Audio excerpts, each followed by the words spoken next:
네, 김진의 돌직구 쇼를 찾아주신 여러분 안녕하십니까. 저는 김승년 앵커입니다. 자, 이렇게 찬란한 봄날이 계속되고 있는데 다시 들썩이는 코로나 바이러스 때문에 걱정이 여간 가시지 않고 있습니다. 오늘 하루도 조간신문에 실린 뉴스를 통해서 올해 하루를 시작하겠습니다. 자, 먼저 신문 브리핑 보겠습니다. 동아일보입니다. 자, 지금 보시는 사진은요, 이제 방역 요원들이 고등학교 교실을 점검하고 있습니다. 원래는 내일 고등학교 3학년을 시작으로 학교로 복귀하려고 했으나 어제 일주일 모두 연기시켰습니다. 여기 동아일보가 그 달력을 좀 친절하게 실었는데 다음 주 수요일 날 고3이 돌아오는 것을 시작으로 중학교 1학년생이 다음 달 8일 돌아오는 것으로 현재로서는 일정을 잡아놓았습니다. 자, 다음 소식입니다. 이번에는 한겨레 신문입니다. 여기 사진 한 장이 실렸는데 여기 알아보실 수 있겠습니까? 이 넓은 주차장 텅 비어 있습니다. 광주에 있는 기아자동차 주차장입니다. 상상하시는 대로 여기에는 원래 자동차들이 가득 채워지고 수출됐어야 하나 수출이 급감하고 있습니다. 어제 정부가 발표한 숫자를 보니까 5월의 수출이 지난해보다 반토막으로 줄었습니다. 특히 자동차는 10대 팔던 것이 2대도 못 팔았습니다. 역시 수입할 나라들의 경제 여건이 좋지 않아서인데요. 우리 경제 그리고 수출에 빨간불이 펴졌습니다. 다음은 한국일보입니다. 오늘도 위안부 할머니들을 둘러싼 논란은 계속되고 있습니다. 어제 정의기억연대가 해명을 해놨습니다만 이렇게 국세청 자료를 보니까 22억 원이 증발한 듯해 보입니다. 일단 문제는 없다고 설명하고 있습니다만 국세청에 전산 등록한 숫자를 보니까 이렇게 2018년 끝날 때는 22억 7천만 원이 남아있다고 처리가 됐으나 29년 시작하는 그 1월 1일 현재 잔액이 없는 것으로 나옵니다. 이 장부만 보면 22억 원이 사라진 것처럼 보이지만 일단 이 단체는 국세청의 전산 오류라고 설명하고 있습니다. 물론 국세청은 그럴 리가 없다고 반박하고 있고요. 다음 소식입니다. 이번엔 경향신문입니다. 서울 강북구에서 생긴 일입니다. 임계장이 또 떠났다. 이 임계장 새로 만들어진 조입니다만 임시 계약적으로 일하는 60대, 70대의 노인을 말합니다. 이분들이 아파트 경비원 등 여러 가지 일을 하시는데 주민들로부터 욕설도 당하고 폭행까지 당하는 일이 있었는데 이번에 한 어르신이 스스로 극단적인 선택을 했습니다. 너무 억울하다는 유서도 남겼습니다. 자, 주민들 갑질이라는 것인데 과연 어떤 일들이 강북구에서 벌어졌던 것인지 잠시 후에 점검해 보겠습니다. 자, 이번엔 나라밖 소식입니다. 조선일보가 중국 이야기를 썼네요. 한번 볼까요? 60년마다 그야말로 60갑자가 돌아서는데 올해는 경자년이죠. 자, 중국 근현대사를 돌이켜보면 이 60년마다 별의별 일이 다 많았습니다. 대체로 중국이 망신을 당하는 일이었습니다. 1840년 아펜 전쟁이 있었고 1900년, 1960년 이렇게 60년마다 중국이 난처한 일을 겪었는데 올해는 코로나 바이러스의 출발점으로 국제사회가 문제를 제기하고 있어서 중국이 과연 어떻게 해명하고 국제적 위상을 되찾을지 관심을 끈다는 기사입니다. 네, 지금까지 신문 브리핑 소개해드렸습니다. 네, 그럼 이제 저희가 준비한 이슈를 하나씩 소개해드리겠습니다. 잠시 후 소개를 드리겠습니다만 출연자 한 분씩 먼저 안내를 드리겠습니다. 김광삼 변호사 나오셨고요. 박영진 의원 그리고 고승덕 전 의원 나오셨습니다. 자, 그리고 김병민 박사, 그리고 의협에서 전문가를 모셨습니다. 잠시 후에 자세히 소개해드리면서 이야기를 더 나눠보겠습니다. 저는 제 자리로 돌아가겠습니다.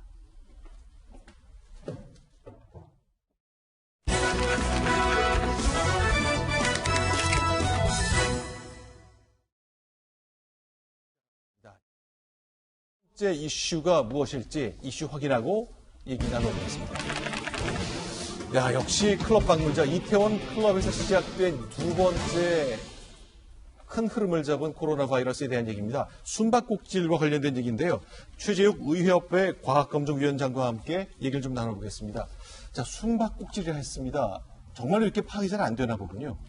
네, 워낙에 클럽이라는 곳이 불특정 다수가 모이는 집합 공간입니다. 네. 그리고 어떤 지역별이 아니고 전체 우리 전국에서 다 사용하는 곳이다 보니까 연락이라든지 또 명부라든지 이런 부분들이 좀 소홀할 수밖에 없고요. 네. 아시다시피 지금 전체 그 이용자가 한 5천 명이 넘는데 그중에 네. 약 3천 명 정도가 아직 연락 소재가 좀 파악이 좀 잘 안 되고 있다. 네. 그런 이제 입장이고 그래서 이제 숨바꼭질이라는 표현을 좀 하고 있습니다. 그래서 지금이라도 그 당시 그 시간에 그 클럽 5군데를 이용하셨던 그런 이동 동선에 계셨던 분들은 빨리 신고해 주시고 역학조사와 검사에 협조해 주시는 것이 참 바람직하다고 권고드립니다.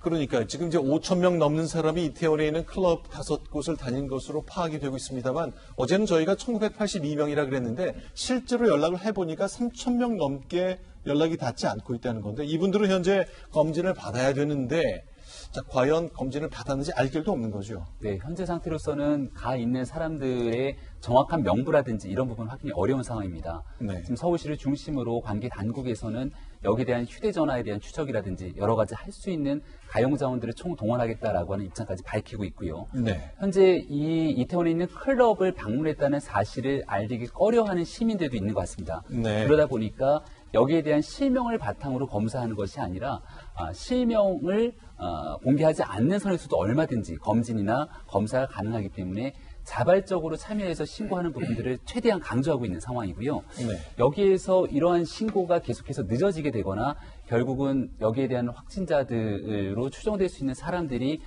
계속해서 이 서울 시내를 만약 활보하게 된다면 네. 앞으로 있게 되는 이 수도권에서의 집단 감염들을 막을 수 있는 길들이 점점 멀어지기 때문에 자발적인 시민의식을 바탕으로 하루속히 이 검진에 참여하고 있는 그러한 방식의 노력들이 굉장히 시급한 상황입니다. 그러니까 어제 사실 이 자리에서 논의를 조금 했습니다만 3천 명 넘는 사람들이 내가 과연 대상인지 알 수도 없는 상황이고 또 본인은 아는 사람도 상당수 있겠습니다만 그러면 휴대전화를 그 근처에 사용했던 기록이 있거나 신용카드를 썼던 기록이 있다는 것 서울시가 좀 강제적인 방법을 쓰겠다고 나서긴 했는데 이게 어제도 누군가 좀 의견을 주셨거든요. 너무 강력한 개인정보 침해일 수 있겠다 하는 말씀을 주셨는데 지금 그런 걱정을 하기엔 좀 시기가 좀 이른 겁니까? 일단은 개인 정보에 대한 여러 가지 문제들이 제기하는 분들도 있을 것 같습니다. 하지만 지금 우리가 코로나 전국이 어느 정도 좀 안정세를 취하는 것 아니냐라고 했지만 이 이태원 클럽 방문 이후에 사실 이 집단 감염의 속도가 훨씬 더 빨라지는 것 아니냐라고 생각하는 측면들을 고려하게 된다면 네. 여기에 대해서 쓸 수 있는 모든 공권력들을 동원하더라도 이 문제를 하루속히 해결하기 위한 노력들을 정부 당국이 취해야 된다는 여론이 적지 않은 것 같습니다. 네, 저희가 잠시 그 그래픽으로 준비를 했습니다만 3천 명 넘는 사람을 추적하기 위해서 경찰이 2천 명 넘게 배치됐다는 것, 경찰도 이제 전력 투구를 하고 있다는 뜻이겠죠. 자, 그럼 최재욱 박사께 좀 더 여쭤보겠습니다. 네. 이게 어떤 조심이 필요한 것인지에 대한 논의가 좀 필요할 것 같은데 보니까 20대 감염자가 어버이날에 만나서 식사를 같이 한 할머니에게도 감염을 시키고 뭐 그런 게 있어요. 네네. 뭐 같이 사는 부모님한테 옮기기도 하고 그랬는데 지금 화면에 저희가 준비가 되어 있습니다만 어떤 준비를 해야 되는 겁니까? 집에서 어떻게 조심해야 되는 거죠? 지금 그 클럽을 이용했다고 해서 모든 사람이 확진자는 아닙니다. 네. 그렇지만 확진자가 될 수도 있는 위험성이 있기 때문에 가족 간의 감염을 예방하기 위해서 필요하다면 빨리 검사를 받고 또 그리고 가능하면 검사 결과 나오기 전까지는 가족 간의 접촉이라든지 외부 활동을 좀 자제하는 것이 필요하겠죠. 그런 이제 개인 위생의 관점의 측면에서 본인이 최선의 노력을 해주시는 것이 멀리 다른 외부 사람이 아니더라도 가족에 대한 부분까지 예방할 수 있는 부분이니까 반드시 필요하고요. 이 점에 대해서 지금 꼭 한 가지 말씀드리고 싶은 게 있는데 네. 이게 지금 2차 감염이 확산되고 있고 감염 속도가 굉장히 빠른 것 같다. 그리고 무증상 감염이 굉장히 중요해서 지금 굉장히 큰 우려가 되고 있다는 점에서 일정 부분 좀 동의합니다만 네. 전체적으로 보면 너무 그 부분에 대해서 일희일비하지 않았으면 좋겠습니다. 그건 어떤 의미죠? 생각해 보십시오. 이미 이 생활 속 거리두기를 완화하겠다고 할 때 네. 이러한 부분에 대한 위험성은 존재한다고 분명히 여러 차례 전문가도 그렇고 방역당국도 이미 이야기했습니다. 네. 동시에 이 코로나19가 감염이 종식되기 전까지는 이러한 유사한 사례는 계속 발생할 겁니다. 네. 따라서 이러한 유사한 사례가 발생할 위험이 있으니까 개인 위생과 방역에 대한 부분을 철저히 하자는 얘기를 계속 강조했던 거고요. 네. 동시에 불과 한 달 전만 하더라도 하루에 환자가 100명, 150명 계속 나왔었습니다. 네. 지금의 이 발생 속도는 현재 방역당국과 역학조사의 이 정도의 노력으로도 충분히 관리 가능하고 통제 가능한 범위에 있을 수 있다라고 네. 보는 것이 바람직하고요. 네. 그런 면에서 지금 계속적으로 지속 가능한 사회적 거리두기, 지속 가능한 생활 속 거리두기 함에 있어서 좀 더 장기간의 호흡을 갖고 들여다보는 것이 맞고 물론 그럼에도 불구하고 이런 클럽이라든지 또 다중집합 이용시설에 대한 위험성이 높은 곳에 대해서 네. 좀 사전에 충분히 준비하고 이 부분을 적극적으로 사전 예방 조치할 수 있는 부분들은 좀 준비에 좀 소홀한 채로 생활 속 거리두기로 너무 쉽게 완화한 것이 아니냐라는 부분에 대해서는 네. 지적을 해볼 수 있겠습니다만 네. 이런 부분은 앞으로도 계속 피할 수는 없습니다. 그래서 네. 그 부분에 대해서 좀 장기간의 호흡을 갖고 일희일비하지 않고 방역당국을 믿고 충분히 통제 가능하다는 그런 점에서 좀 같이 좀 들여다보는 지점도 좀 필요하다고 보입니다. 너무 흥분하지 말고 좀 패닉에 빠질 필요는 없다는 얘기 해주신 것이 지금 굉장히 귀에 쏙쏙 들어오는 말씀을 주셨습니다. 그러니까 결국 앞서 말씀드렸던 3,000명이 넘는 분들이 빨리 검진을 받고 내가 아니다 아니면 좀 격리돼야 되겠다는 그 판단을 빨리 했으면 좋겠는데 최근에 보니까 이런 걸 좀 막는 듯한 대자보가 아파트 단지에 붙었다는 얘기를 들었는데 저희가 좀 그 이미지를 준비했는데요. 저 내용이죠. 네, 인천 부평구에 있는 한 아파트에서 붙였던 대자보라고 얘기합니다. 대자보가 이제 붙고 나서 금방 또 이제 철거가 됐다고는 합니다만은 여기서 확진이 돼 있는 주민들 대상으로 좀 비난하게 되는 모습으로 볼 수 있습니다. 네. 저도 내용을 읽어보게 되니까 특히나 아이 가진 부모님 입장에서는 이 코로나19 때문에 어떻게든 좀 조심조심하기 위해서 노력을 하고 있는데 네. 이 확진돼 있는 사람들 때문에 결국 주변에 피해를 가게 되는 것 아니냐라는 네. 얘기를 하고 있고요. 하지만 과도하게 이렇게 확진된 사람에 대한 비난들이 있게 된다면 네. 지금 현재 이 검진을 받기 위해서 나서야 되는 사람들이 오히려 위축되면서 숨어버릴 수 있는 개연성이 있다. 그러면 네. 이 문제를 해결하는 데 큰 도움이 되지 않기 때문에 어느 정도 서로 불편한 감정이 있더라도 여기에 대한 과도한 비난을 좀 자제해야겠다라는 여론들이 조성되고 있습니다. 그렇죠. 결국 공존, 함께 살아갈 수밖에 없는 것이기 때문에 그것에 대한 걱정을 좀 하는 분들이 있는 걸 텐데요. 어쨌건 빨리 협조해야 되고 또 그렇지 않을 경우에는 공권력을 사용해서라도 빨리 신원을 파악하는 노력이 필요한 건데 자, 경찰 2,000명 넘게 투입됐단 말이죠. 근데 경찰이 투입한 게 무슨 저기서 검문 검색을 하는 게 아니고 그런 건 아마 아니죠. 예. 지난번에 있었던 것처럼 그 대상자들에게 확인하는 그 문의 전화를 하거나 네. 검진받도록 안내하거나 이런 것들을 하지 않겠나 싶은데요. 네. 아까 잠깐 말씀하셨던 인천의 그 대자보를 기사로 본 네. 제 아내가 저거 내 심정이다 그러더라고요. 그러니까 지금 그 계약을 하지 못해서 아이들을 돌봐야 되고 또 자신의 일을 해야 되는 대부분의 집안에 있는 주로 이제 엄마들이신데요. 네. 학부모들이 정말 답답해하고 이제 계약을 하는구나. 이제 네. 조심스럽게 일상으로 복귀하나 보다 그러다 이런 일이 터지니까 네. 저 답답한 심정을 대자보로 붙인 엄마의 심정이 바로 내 심정이다 이렇게 이야기를 하더라고요. 네. 근데 여기서 한 번 더 들여다봐야 될 것은 저희도 문구 중에 제가 좀 다 걸렸던 게 뭐냐면 날라리처럼 이렇게 하면서 비하하는 그런 표현이 있었습니다. 네. 답답한 심정을 알겠습니다만 이번에 이태원 클럽에서 터졌을 뿐이지요. 네. 그러니까 다중이 모이는 시설들이라고 하는 것은 어디든 있습니다, 사실은. 우리가 이제 일상적으로 가는 식당도 있고요, 마트도 네. 있고요, 병원도 있고요, 되게 많은데 그냥 클럽에서 터졌을 뿐이지 그 클럽을 이용했던 분들을 비하하거나 또 혹은 그 클럽이 이른바 게이바라고 하는 것 때문에 네네. 이러저러한 언론 보도에 나와서 그분들을 비하하거나 또 의심하거나 혐오하거나 이렇게 나가면 안 되는 거예요. 그러니까 우리 사회에 그냥 같이 있었던 공동체 성원들이고 일원들이고요. 다만 일이 터진 공간이 거기일 뿐이라는 것을 보시고 네. 어떻게 하면 이후에 잘 대처를 해나갈 것인지 아까 우리 선생님 말씀하신 것처럼 방역 당국이 차근차근하게 이 일을 좀 추진하고 있고 네. 우리도 너무 이 문제에 대해서 이 일을 증폭시켜서 분노를 증폭시키거나 혐오하거나 하는 네. 방식으로 가게 되면 우리 김병민 박사 말씀하신 것처럼 그분들이 숨어버리고 또 방역과 검진에 협조하지 않게 되면 네. 그 일은 우리 사회 전체가 그 부담을 안고 피해를 입게 되니까요. 네. 우리 서로 조금씩 배려하고 조금씩 더 조심스러워할 필요가 있겠다고 생각합니다. 근데 아마 이제 제가 볼 때 이제 중요한 것이 네. 클럽 방문자 중에서 한 3,112명을 지금 행방을 모르고 있잖아요. 네. 연락이 두절되고 있다는 것은 본인들의 어떤 신분이 노출되는 꺼려는 거 아니겠습니까? 그다음에 경찰 동원해서 찾는데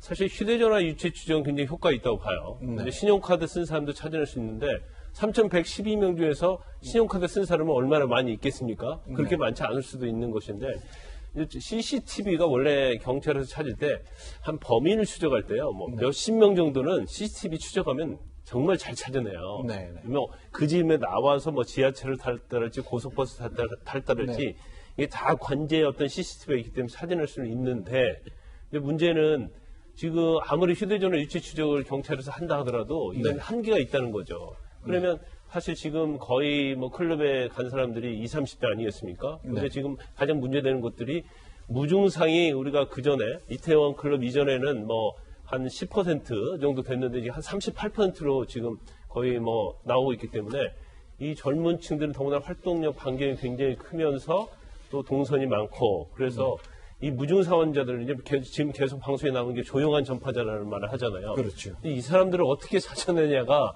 향후에 있어서 이 전파를 차단하는 데 있어서 굉장히 키포인트가 되지 않을까 싶습니다. 근데 고순덕 변호사께 좀 여쭤보고 싶은데 그래서 이제 서울시에서 하는 것이 좀 스스로 손을 들고 검진을 받아주십사.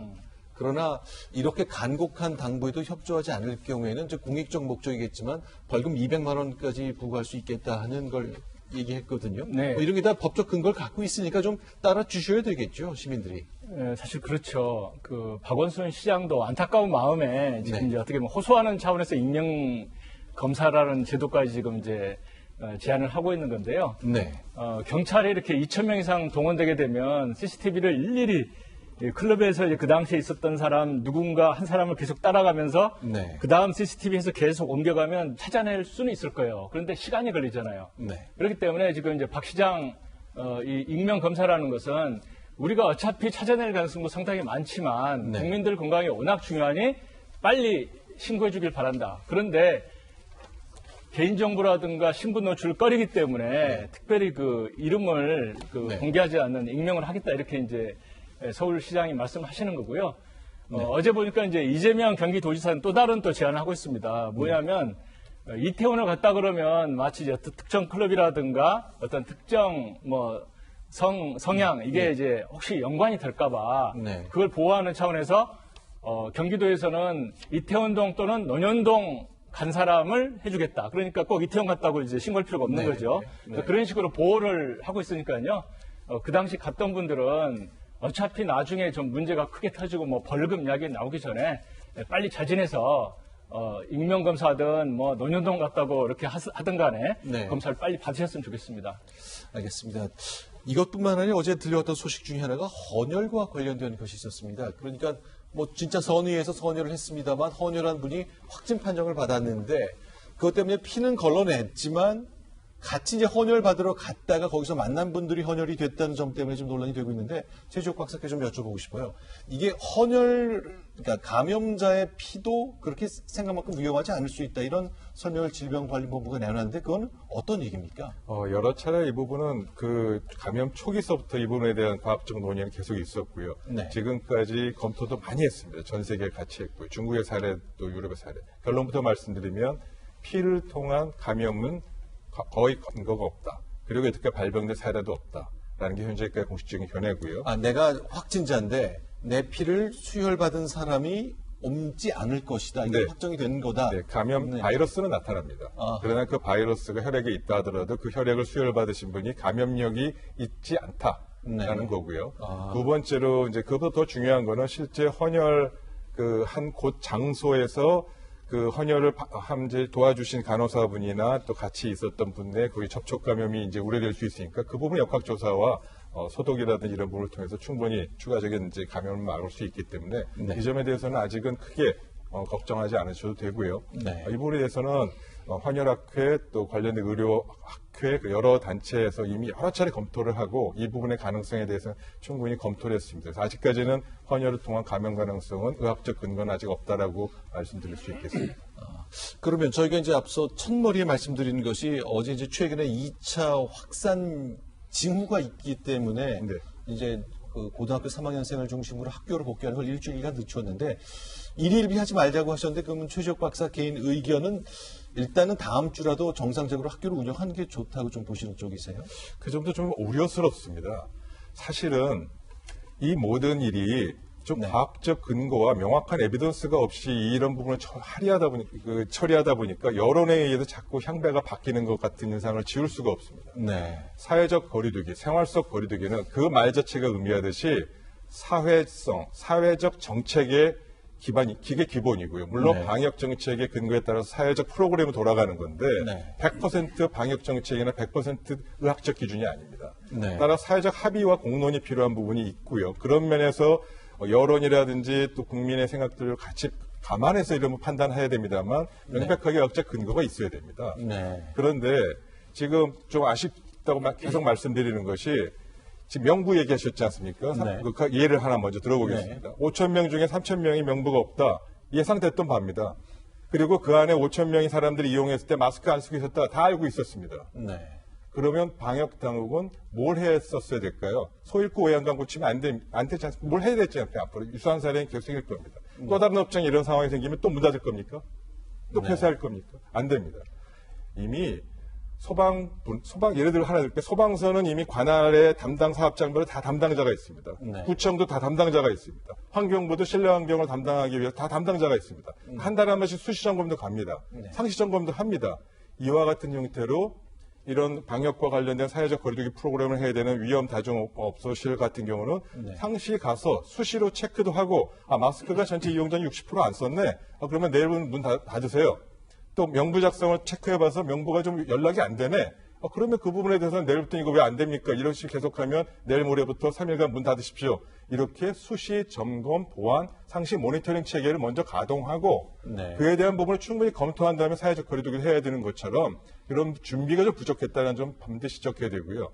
학교 등교에 관련된 부분도 마찬가지입니다. 네. 결국 학교 등교를 계속 할 건지 말 건지에 대한 부분들도 네. 지금 그 학교의 위험성이 얼마나 높은지 감염 위험성이 좀 낮은지 이런 부분을 좀 평가하고 그에 대해서 충분히 학부모가 설득하면서 합의해가는 과정을 통해서 이런 부분을 결정하는 부분이 필요한데 네. 너무 그런 부분에 대한 노력은 없이 환자 발생하면 무조건 또 다시 또 문 쫙 닫고 또 괜찮은 것 같고 여론이 잠잠해지면 다시 또 이 부분을 또 문을 열을까요? 이렇게 좀 사회에 물어보는 형태로 하는 거는 좀 안타깝다고 생각하고요. 이 부분에 대해서 좀 의학적으로 명백한 근거를 만들어가는 사회 정책 프로그램화가 되었으면 좋겠다고 생각합니다. 네. 자, 그러면 이제 이 사실 교육 당국도 사실 이렇게 확 끌어오르는 이 분위기 속에서 아닙니다. 다음 주 예정대로 하겠습니다로 결정하기도 굉장히 쉽지 않을 것 같아요. 그러나 이제 거기에는 이제 과학적 근거를 갖고 자신감 있게 밀어붙이되 그 결정이 결과적으로 무슨 일이 있더라도 우리 국민들이 저 결정은 합리적이었다. 과학적 근거를 갖고 했다고 좀 믿어주는 그런 분위기가 좀 필요하긴 하겠네요. 그러니까 사실 이번에 그 이태원발 코로나 다시 대거 확진이라고 하는 사태를 접하면서 딱 떠올랐던 게 그분의 성함은 기억나지 않습니다만 이번에 그 생활 속 거리두기로 전환한다라고 하면서 정치가 이 방역의 재난을 몰고 온 날로 기억될 거다라고 했던 분이 계십니다. 네. 근데 그 말이 자꾸 곱씹어지더라고요. 그러니까 방역 당국이 무료하고 조심스럽고 아직 때가 아니다라고 했는데 너무 갑갑해 하니까 국민들이 그리고 그렇게 되다 보니까 행정을 책임지고 있거나 정치를 책임지고 있는 저희들 같은 경우가 이 부분에 대해서 좀 느슨해졌었던 건 아닌지 하는 뼈아픈 게 있습니다. 네. 저도 좀 새로운 경험을 했는데 어느 이렇게 그 휴양시설을 가니까 네. 모든 그 입시를 하기 위한 사람들에게 모두 다 입시 한 동반한 사람들의 이름과 연락처와 문진표를 다 작성해서 지출하도록 하더라고요. 네. 이게 근데 뭐 보니까 법적 근거는 없는 것 같아요. 근데 그 시설을 운영하는 기관, 회사 쪽에서 자기들 자체적으로 정했던 것 같습니다. 그래서 제가 가령 한 곳은 이거를 내 정보를 공유하지 마세요. 당신들만 보고 일주일 안에 폐기하세요. 하고 이렇게 표시를 해놨는데도 입시는 시켜주더라고요. 네. 다른 법적 근거는 없더라도 자체적으로 이런 근거들을 세울 수 있다고 한다면 예를 들어 우리 최 박사님 말씀하신 것처럼 다중이 이용하는 공간이라면 나중에 무슨 일이 발생했을 때 금방 그 시기에 이것을 이용했던 시민들이 누구누구인지를 확인해서 안정성을 확인할 수 있도록 이런 체계들을 만들어 놓는 거. 방역당국이 지침을 만들고 정 안 되면 다시 국회로 이와 관련해서 법적 근거를 만들어 달라고 해서 하더라도 그렇게 일이 벌어지면 금방금방 찾아서 해결할 수 있도록 하는 것이 맞지. 터지고 나니까 3,000명이 연락이 안 된다 이러면서 온 사회의 불안감을 증폭시키는 방식으로 가서는 안 된다고 생각을 합니다. 제가 정확하게 기억이 나진 않습니다만 아까 박원순 시장이 200만 원 벌금 부과하겠습니다. 그럼 박원순 시장이 마음대로 하는 거 아닙니다. 아까 말씀하신 것처럼 얼마 전에 국회에서 개정했었던 개정법에 따라서 이게 추진되고 있는 거거든요. 그렇기 때문에 과도한 권한인지 아닌지는 국회에서 사회적 합의를 만들어 가겠습니다. 필요한 조치를 방역당국이 이런 걸 해달라고 요구를 하면 국회에서는 그 부분에 대해서 사회적 합의를 만들고 여야 간의 합의를 통해서 관련 법들을 만들어서 국민의 안전을 지키는 데 모든 역할을 다하겠습니다. 근데 어제 서울시에서 발표한 걸 보니까 지하철 얘기가 또 빠지지 않았었는데요. 저희가 이제 역시 그래픽으로 준비한 게 있는데 기준을 좀 제시를 했더라고요. 이제 정원보다 한 150%, 그러니까 한 1.5배쯤 승객이 많아지는 때가 되면은 마스크를 착용하지 않는다면 열차를 못 타도록 하겠다. 그런 네. 내용이죠. 그러니까 어느 정도 강제성을 발휘하겠다는 건데 반드시 좀 필요하다고 생각합니다. 그러니까 평상시에 지하철 혼잡하지 않는 때를 적용하겠다는 것이 아니라 네. 아마도 지하철 혼잡도가 150% 이상이 넘어가게 된다는 건 저도 어제 이 퇴근 시간대에 지하철을 한번 탔는데요. 특히 여의도로 가게 되는 9호선을 타게 됐을 경우에 정말 사람이 너무 꽉 밀집돼 있어서 이거 코로나19 이 정도로 괜찮을까라는 생각이 들 정도였습니다. 네. 근데 이런 데에 단순하게 마스크 착용에 대해서 시민의 권장사항으로 둘 것이 아니라 이런 경우에 한해서는 반드시 마스크를 착용할 때만이 지하철에 탑승할 수 있도록 하겠다는 것이고 네. 마스크를 언제든지 구비할 수 있도록 하게 되는 여러 가지 조치들까지 취하겠다고 하니까 네. 지금 현재 시점이 굉장히 이 코로나19가 더 추가적으로 확산되냐 마느냐에 대한 중요한 기점이기 때문에 여러 가지 조치들이 계속해서 나오는 거로 볼 수 있습니다. 제주혁 박사님 어떠세요? 저 조치는 뭐 필요한 것으로 보시는 거죠? 예, 지금 매우 합당하고 반드시 필요한 조치라고 보고요. 네. 지금 같은 상황에서는 반드시 필요합니다. 다만 마스크를 네. 꼭 94를 써야 되느냐, 80을 써야 되느냐, 뭐 그 네. 부분에 대한 거, 혹은 덴탈 마스크라고 하는 의료용 마스크를 써야 되느냐 부분에 대해서는 좀 더 유연하게 정책을 좀 갖고 활용했으면 좋겠습니다.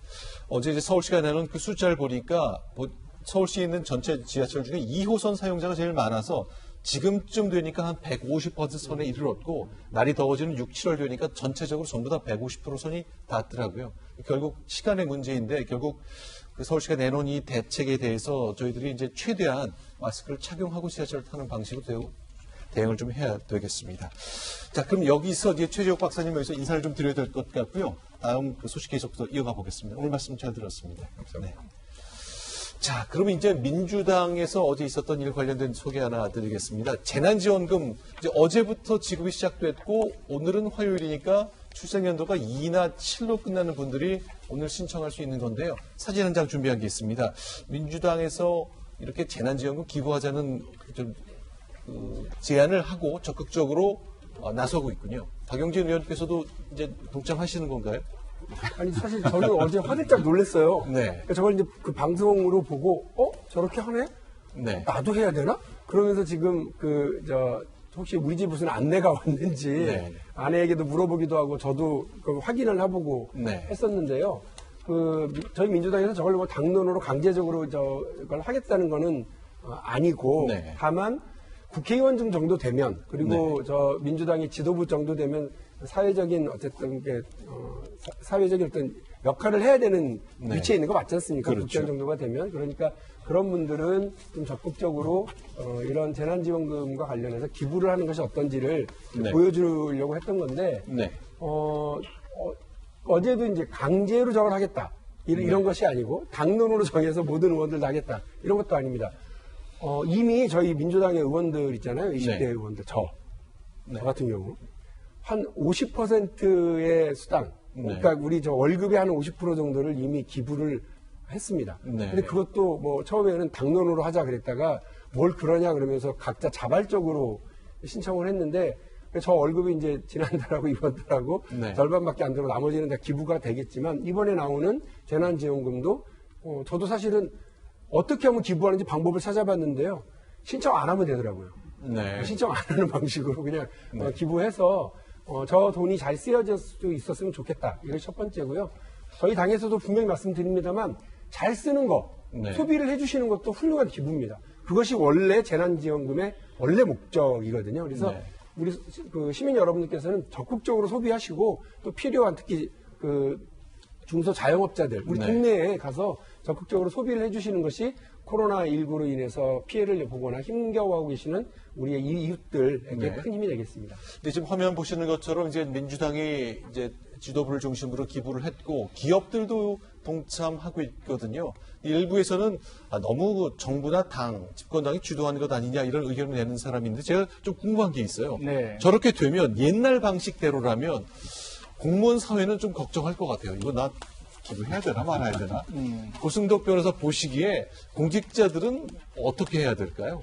아무래도 이제 분위기라는 게 있기 때문에 네. 제가 볼 때는 윗사람들이 뭐 나도 짜장면 짜장면 하는데 밑에 사람이 지금 짬뽕할 처지는 아니고요. 네. 따라가는 게 저는 대세라고. 짬뽕은 해도 되고 탕수육 할 때도 아닌데. 아, 그렇군요. 그래서 어차피 따라가는 게 대세라고는 봅니다. 그래서 이제 이걸 가지고 뭐 관제 기부라고 또 이렇게 꼬집는 그런 의견도 분명히 있습니다. 근데 이제 제가 볼 때는 네. 사실 이번에 이제 뭐 국회의원도 그렇고 청와대도 그렇고 이 대기업 임원들도 그렇고 공통점이 뭐냐면 이 코로나랑 관계없이 월급이 꼬박꼬박 잘 나오는 좋은 네. 직장이에요. 신의 직장일 수도 있습니다. 네.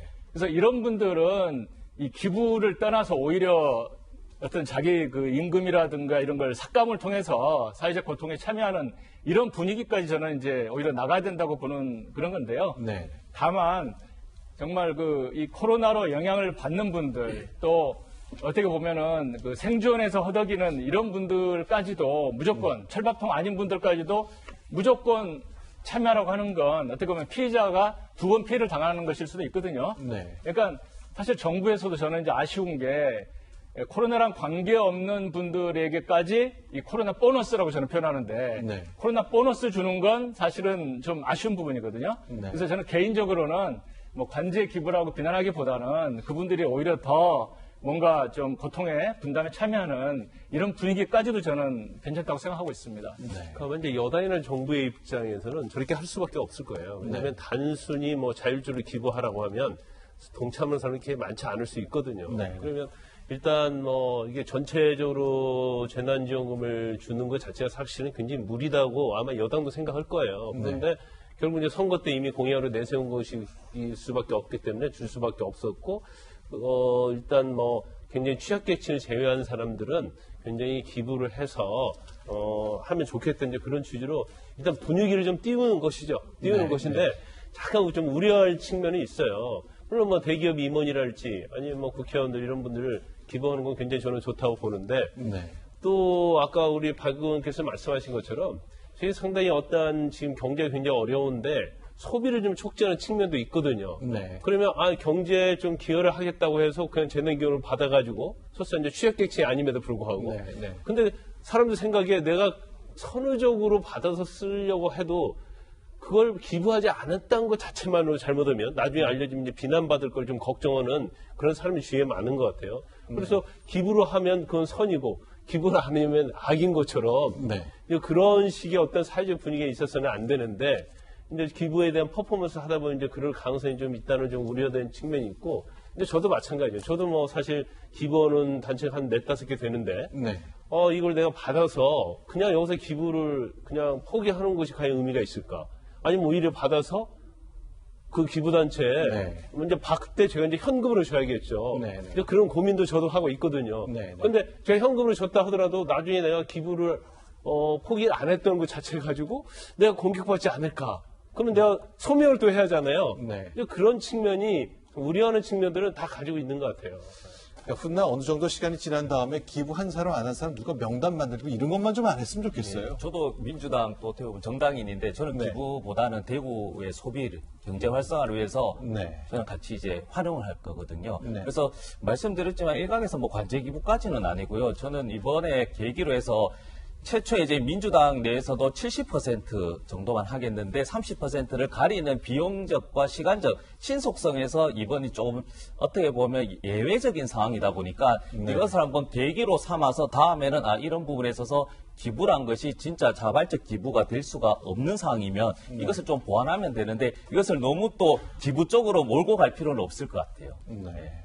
근데 어제 나온 기사를 보니까 본인의 의사와 달리 이제 신용카드 회사를 통해서 신청하다가 난 실수로 기부했다. 나는 딴 데 쓰고 싶었는데 그런 분들도 있다면서요? 네, 맞습니다. 여기에 대해서 사실 우리가 긴급 재난지원금을 지급받기 위해서 신청하는 난과 그리고 우리가 기부를 하겠다면 기부를 하기 위해서 하게 되는 그 코너는 따로 좀 분리를 해야 되는 것 아니냐 이렇게 얘기가 나오는데 한 곳에서 이 긴급재난지원금을 신청받기 위해서 클릭을 하다가 가처기세 기부까지 내 의사와 상관없이 잘못 누르게 되는 경우들이 나타났다는 겁니다. 네. 그러니까 여기에 대해서 잘못했기 때문에 이거를 취소해달라고 얘기했을 때 처음에는 안 된다고 했다가 네. 나중에는 이제 항의가 빗발치니까 당일권에 한해서는 취소가 가능하다 이렇게 좀 얘기가 나왔다는데요. 네. 아무래도 이러한 신청에 대한 첫날 등에 대한 얘기로 혼란들이 조금 가중화됐던 건 아닌가라는 생각이 들고 네. 또 조금 전에 많은 패널 분들께서 말씀 주셨던 것처럼 이 관제 기부에 대한 나의 의사와 또 여기에 대해서 조금 다른 생각을 갖고 계신 국민들 입장에서는 네. 이런 사소한 행정적인 문제 하나하나가 다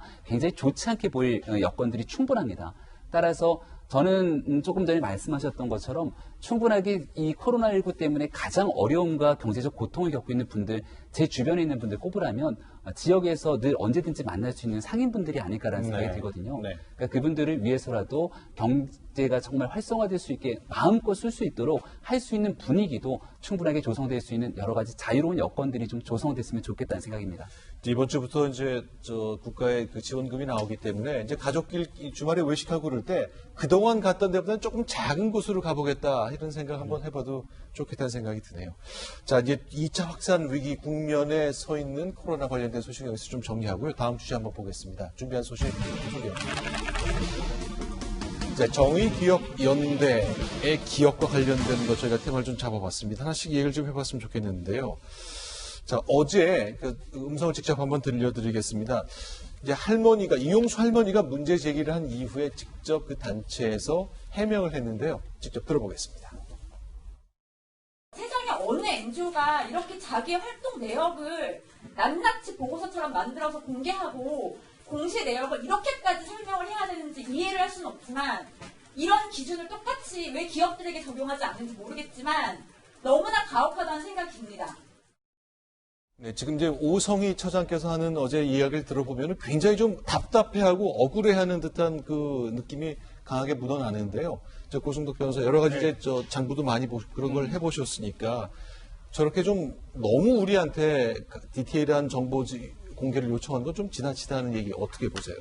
사실 국세청이나 이런 데서 그 모금하는 경우에 이제 세제 혜택을 좀 주는 그런 자료로서 요구하는 그 세부 자료가 디테일하게 영수증 다 붙이고 이렇게까지 요구하지는 않고요. 네. 그 내역을 이제 주로 요구를 하는 거거든요. 네. 그러니까 이제 대부분의 어떤 그런 재단이라든가 공익법인에서 네. 그동안은 이제 디테일한 증빙 없이 기부금 이렇게 썼다고 하게 되면 지금까지 넘어왔었던 건 사실인 것 같아요. 그러다 네. 보니까 이제 방금 이제 정의연 그 직원 저분은 왜 나가지고만 그래라고 하는 예. 억울함을 지금 호소를 하는 거거든요. 네. 근데 언론에 나오는 걸 보게 되면 조금 이렇게 디테일에 분명히 그 약한 부분이 있고요. 네. 특히 이제 세부 내역을 공개하지 못한다고 지금 입장을 발표하지 않았습니까? 예. 그것 때문에 이제 투명성을 좀 많이 의심받는 그런 이제 지적도 있다고 보여지고요.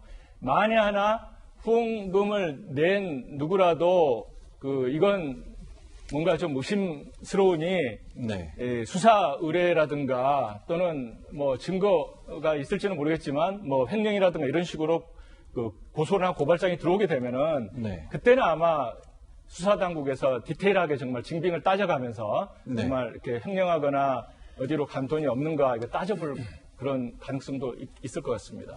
근데 일단은 그러니까 정의연에서 설명하는 걸 보면은 우리가 받은 기부금 가운데 한 41% 정도가 그 일본군 위안부 피해 할머니들에게 직접 갔다. 그러니 한 자리 숫자에 그쳤다. 이거는 사실과 다르다는 해명을 좀 내놨거든요. 그런데 제가 좀 기사를 보다가 이해하기 좀 힘들었던 거는 이런저런 단체에서 사업하느라고 돈을 썼는데 그 수혜자 수가 99명이다. 999명이다. 또는 9,999명. 다 구자 숫자로 들어가는데 이거는 네. 전산 오류인가? 이건 어떻게 봐야 돼요? 아마 이제 일부러 그렇게 한 측면이 있습니다. 그러니까 지금 이제 국제연대 사업, 홍보 사업 여러 가지 이제 사업을 하는 게 있는데 수혜 인원을 구체적으로 특정하기 어려울 수가 있습니다. 네. 홍보 사업 같은 경우는 홍보한 일반 국민들이 몇 명이 이제 그 홍보 내용을 이렇게 받아들였는지 전달이 됐는지 이건 알 수가 없고요. 아, 그렇죠. 예를 들어서 이제 네. 수요 집회를 하는 경우에 참석자가 몇 명인가 사실 세보면 될 수도 있는 부분인데 네. 이런 경우에 그냥 일일이 다 할 수 없으니까. 대충 999명 이렇게 임의로 한 것 같은데요. 이것도 네. 사실은 치밀하게 할 수는 없다고 하더라도 뭐 수요 집회 참석자가 600명이라든가 이런 식으로 약 600명 이런 정도는 했어야 되는데 너무 없다는 생각이 들고요. 다만 이제 그 모금 사업이라고 하는 그 내역이 있는데 거기는 좀 정확히 썼어야지 본다고 봅니다. 왜냐하면 그 당시에 이제 피해자 할머니들에게 준다는 명목으로 돈을 모금한 그 있거든요. 그래서 지정 기부금도 있는데 이런 모금 사업에 관한 한 또는 장학금 사업에 관한 한은 인원수가 좀 정확했어야 되는데 그 부분도 조금 뭐 999명 이런 식이기 때문에 조금 아쉬운 부분이 있다는 거죠. 네. 아까 그 정의연대 관계자께서 기업에게는 이렇게 공개를 요구하지 않으면서 우리한테 이게 가혹하냐 이런 말씀하셨는데 기업에게는 공개가 법적으로 요구가 되고 있습니다. 다들 아시겠습니다만 상장 기업은 물론이고요. 비상장 기업이라 하더라도 일정하게 회계 기준이 다 적용이 되고 있고 감사도 다 주기적으로 받고 있습니다. 그중에 공시 내용 자체가 허위거나 잘못된 것을 우리는 분식회계로 얘기를 하고 그 부분과 관련해서는 법적 처벌도 분명히 있고요. 엄청난 불이익이 있습니다. 그러니까 지금 아마 뭐 경제 분야에서 어떤 일이 벌어지고 있는지 정확하게 잘 모르시니까 저렇게 얘기하신 것 같고요. 우리 사회는 기업에게 아주 엄하게 하고 있는 것이 맞습니다. 제가 삼성과 관련해서 늘 얘기할 때 그리고 지금 이재용 부회장이 사회적으로 지탄받고 있는 내용이 바로 뭐 이런 것 아니겠습니까? 그러니까 명확하지 못한 것들입니다. 그리고 법적으로 해야 될 일들을 안 했을 때 그 부분에 대해서 뒤늦게진 사과하고 법적 처벌을 받기 위해서 있는 것처럼 우리 사회 기준이 매우 높아졌습니다. 그렇기 때문에 당연히 우리 사회의 모든 사랑과 응원과 격려 속에서 시민단체 운동을 해왔던 정의기억연대의 경우에는 특히나 이 부분과 관련해서 더 아주 클린하게 국민들에게 공개되어야 되고 보여드려야 되는 의무가 있다. 저는 이렇게 생각을 합니다. 하나 더 말씀을 드리면 30년 정도 된 단체 아닙니까?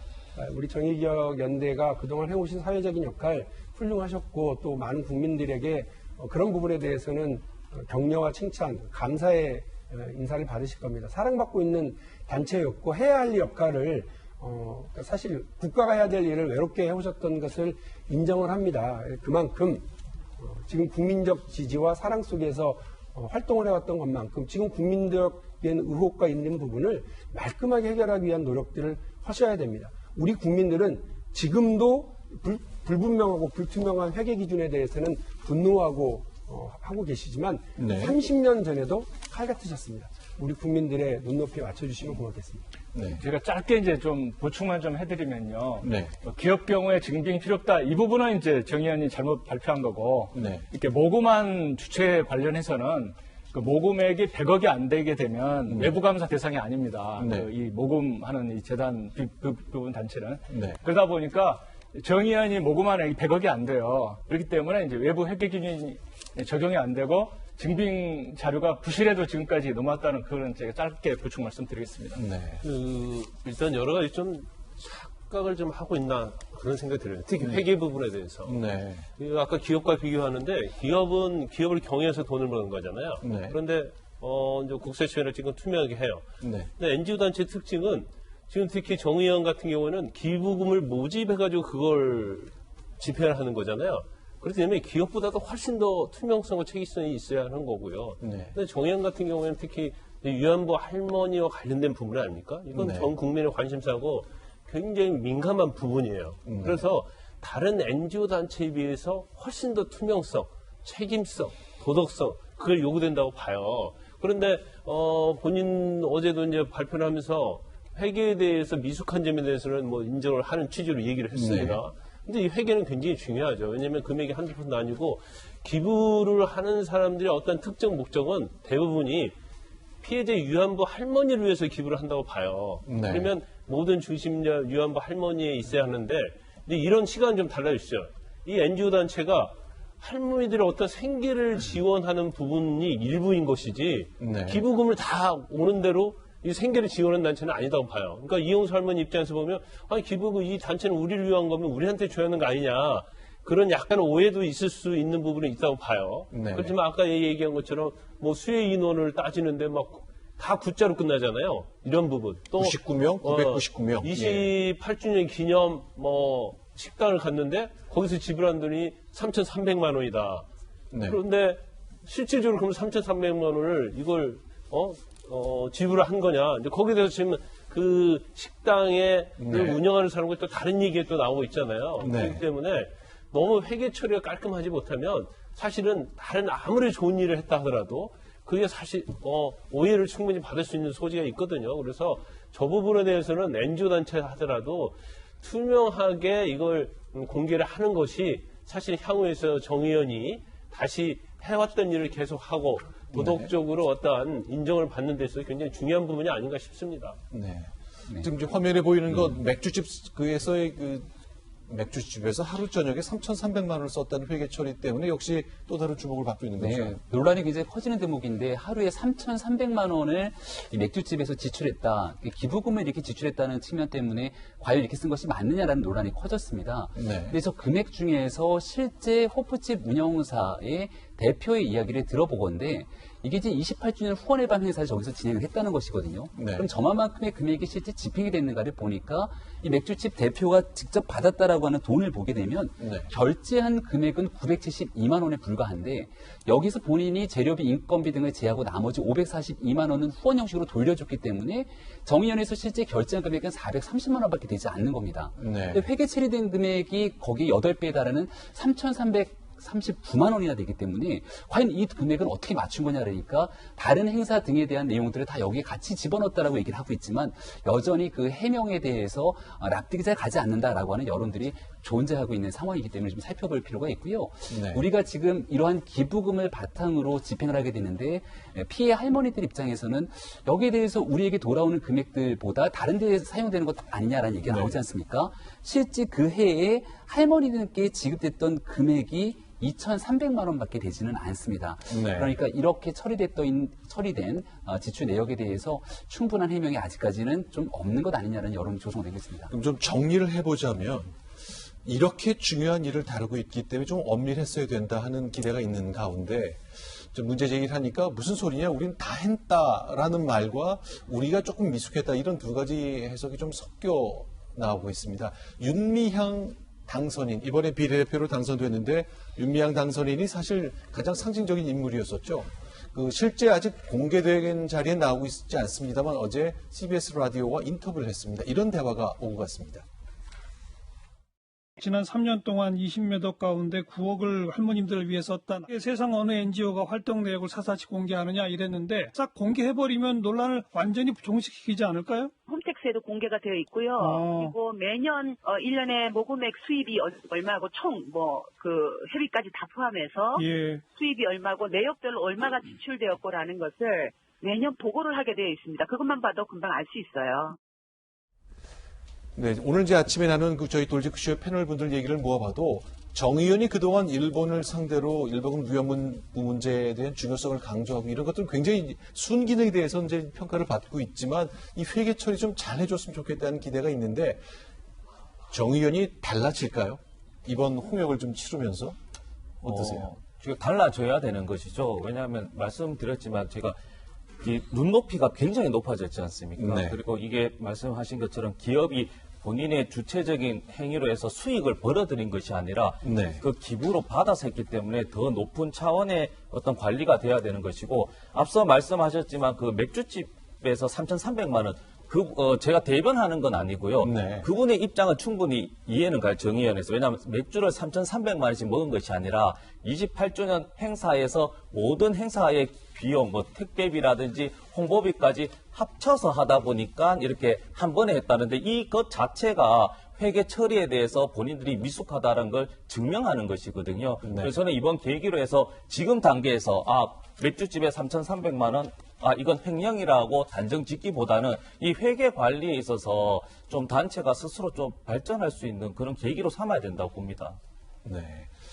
일단 회계 처리에 대한 건 대체로 의견이 좀 같으신 것 같고요. 근데 제가 좀 궁금한 게 있는데 우리는 위안부 할머니를 직접 도와주는 인도주의 단체가 아니다. 따라서 우리가 다양한 사업에 돈을 썼다 이렇게 설명을 주셨는데 사실은 이런 내용을 이용수 할머니가 30년간 함께하면서 가장 잘 알 것 같은데 뭐가 이렇게 좀 답답하고 억울하셨는지 그런 의문이 좀 끊이지 않고 있어요. 네.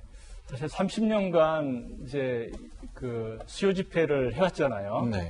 그런데 이제 이번에 문제된 게 저는 뭐라고 보냐면 후원금을 내는 많은 분들은 이 할머니들을 위해서 내는 돈이라고 생각하는 분들이 많았어요. 네. 근데 30년간 했는데 2017년도에 이제 일본에서 10억 엔 온 거 안 받고 우리 국민들이 할머니들 도와주겠다 해가지고 이렇게 모은 돈 중에 그 지정 기부금이라는 게 있습니다. 네. 할머니들에게 딱 주라고 한 돈 7억 얼마에다가 몇 천만 원 보태가지고 8억 원 8분한테 나눠준 게 그 주요한 거고 네. 그 1억 원을 뺀 나머지를 보니까 30년 동안에 450만 원밖에 안 돼요. 이용수 할머니에게. 30년 동안 450만 원. 예, 100만 원짜리 영수증 2개 아주 노란 거. 정말 네. 10몇 년 전 것까지 다 나왔는데 네. 100만 원짜리 2장에 250만 원짜리 한 장에 석 장입니다.